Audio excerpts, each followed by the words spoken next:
বিয়স, সালামু আলাইকুম। আজ দু একটি কথা বলবো কন্টেন্ট মনিটাইজেশন নিয়ে। আসলে যারা কন্টেন্ট মনিটাইজেশন পাইছেন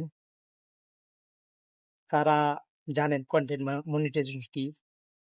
কন্টেন্ট মনিটাইজেশন যদি আপনি দুই একটি পোস্টও করেন সে থেকেও যদি ভালো ভিউ হয়, মোটামুটি ভিউ হইলেও ওটা থেকে সেন আসতেছে, ইনকাম হচ্ছে।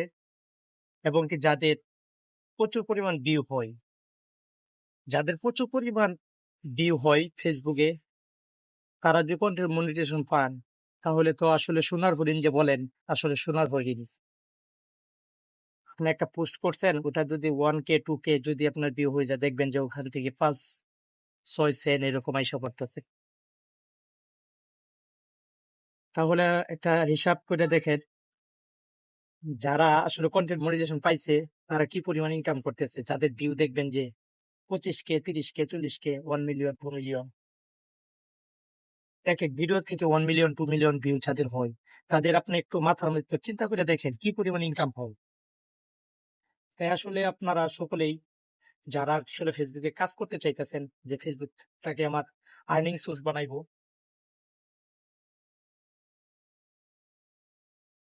আপনি যাই করেন প্রথম থেকে তখন থেকে শুরু করছেন যে ফেসবুকে কাজ করবেন, তখন থেকে এই চিন্তা ভাবনাটাই করেন যে কোনো কপি বলতে কিছু করবেন না, নিজে যেটুকু পারেন সেটুকু ফেসবুকে ছাড়বেন এবং কি নিজের কিছু ছাড়বেন।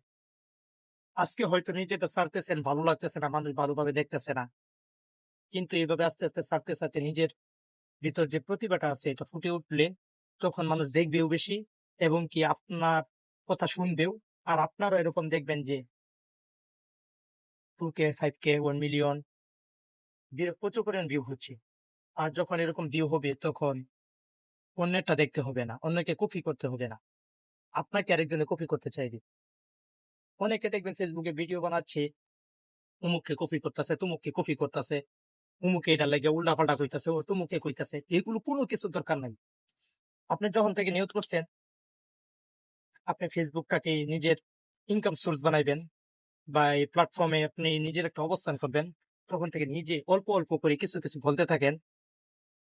নিজের কিছু কিছু বলতে বলতে দেখবেন যে এক সময় আপনিও তাদের মতো স্কিল হয়ে গেছে, ভালো ভালো স্কিল হয়ে যাবে। আপনি প্রফেশনাল ভাবে কাজ করতে পারবেন এবং কি আপনি যেটাই বলবেন তখন সেটাই মানুষ শুনতে চাইবে। এই জন্য অন্যেরটা নয়, নিজের থেকে কিছু বাহির করেন, নিজে কিছু বলেন, নিজের কিছু প্রতিভা ফুটিয়ে তোলেন, দেখবেন যে এর থেকে আপনি সাকসেস হতে পারবেন। কি দরকার আছে আরেকজনেরটাই করার জন্য? আসলে আমার ভিতর কি আছে এটা তো আমিই জানি, আরেকজন কিন্তু জানে না। আরেকজন এটা দেখে যদি আপনি ওর মতো হইতে চান, কখনো হইতে পারবেন না।